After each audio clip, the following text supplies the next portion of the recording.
Welcome back. So now that we know how to get external data into Excel with Power Query, let's dive into what really makes Power Query special. The ability to transform that data in a seemingly infinite number of ways to suit your analytics and business intelligence needs. So I'll start out by re-importing the same file from the last video, and to do that I'll go to my Data tab and then hit the Get Data button from File, from Text CSV,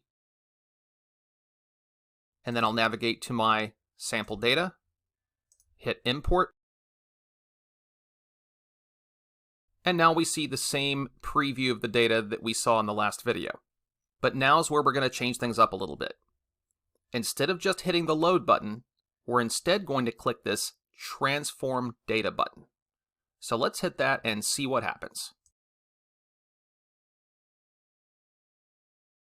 So hitting that button loaded an entirely new interface, which is the Power Query Editor. This is where you're going to spend almost all of your time when you're working with Power Query. Right in the middle of this window, you'll see we have a slightly more elaborate preview of the data that we're importing. And we see not just the columns of the data, but next to each column header, we see a little icon, a little symbol. So the symbol to the left of each column header name indicates the data type that Excel automatically assigned to that column based on the data that it detected in that column. Essentially, this is Excel's educated guess as to what type of data is in each column. The ABC icon stands for text data, 1, 2, 3 stands for numerical data, and so on. Now over on the right, I want to call out this Query Settings pane. So first, it's important to clarify that each connection we establish to an external data source in Power Query is considered a query. And each of these queries will have properties, one of which is a name. Excel assigned the name Home Sale Data to our query by default because that was the name of the file we imported, but if we wanted to change the name of the query to make it easier to reference later, we could. Now, even more important is this list of applied steps that we see right below the name of our query. This is where we're going to see all the steps we take to apply different transformations to our data. Now, as you can see, Excel has already applied a couple steps on its own without us having to tell it what to do. The first of these was to promote headers. Now, what that means is Excel correctly guessed that the first row of our data contained column headers. Now, Excel insists that the data we pull into Power Query be structured in what's called a tabular way, with data broken out into columns with descriptive column headers and consistent data types in each column. So if the first row of our data isn't column names, Power Query will supply automatically generated column names of its own. But most of the time our data will have column headers, and in this case Excel correctly guessed that it did, and it promoted that first row of our data to be column headers. Now the next applied step it took was to specify data types for each of the columns in our data. And again, Power Query does this based on an educated guess informed by the data that it sees in each column.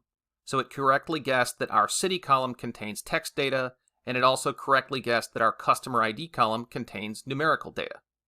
So Excel has given us a little bit of help already, but that's just the beginning of the transformations that we're going to ultimately want to apply to this data. So the first step that we'll take is to make our column headers more human readable by placing spaces in between the words. So just as an example, our customer first name column header is technically all one word. Now it's very common for data from databases to come out in this format where column headers don't have spaces between the words, but often our end users are more comfortable with the more common pattern of words being separated by spaces. So if I want to change that column header, there's a couple approaches I can take. One is to first select the entire column by actually clicking the column header, and then I can right-click, and then in the menu that pops up, choose Rename. I'll point out here that as with so many features in Excel, there are usually multiple ways to access the same feature. And in Power Query, right-clicking a column after you've selected it is one of the most common. As you can see, there's a pretty extensive list of actions you can take after you've right-clicked a column. But for now, we'll choose rename. And now I'll just put a space in between the words of that column. Now another more direct approach we can take is to simply double-click directly in the cell that has the column header. So for customer last name, if I just double-click that, now I can edit it directly. And that's probably the easier way. So I'll go ahead and add spaces between the rest of our column headers that consist of multiple words real quick.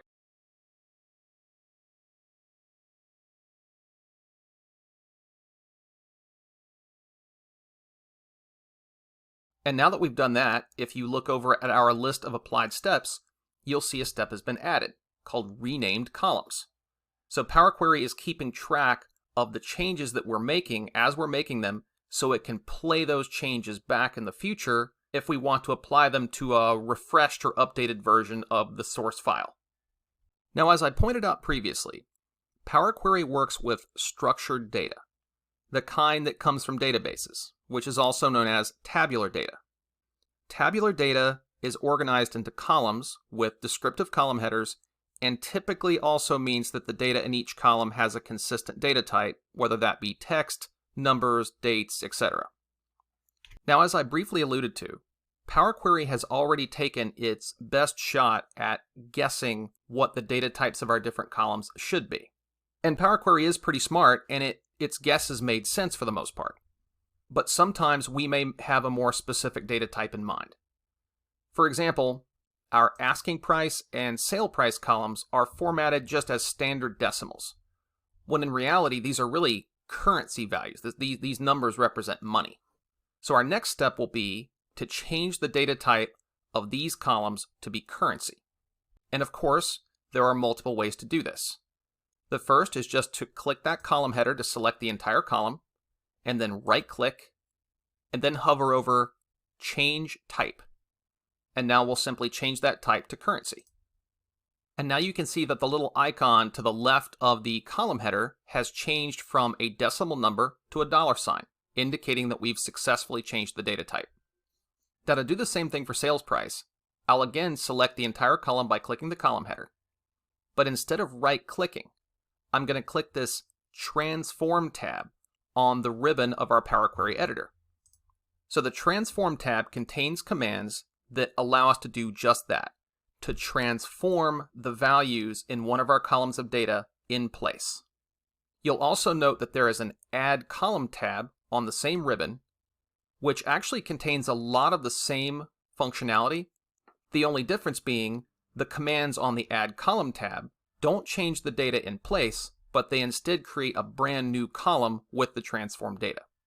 But what we want is to transform the data in place, so we'll go back to our Transform tab, and then we'll find where the data type is listed here as decimal number, and just click that and choose currency.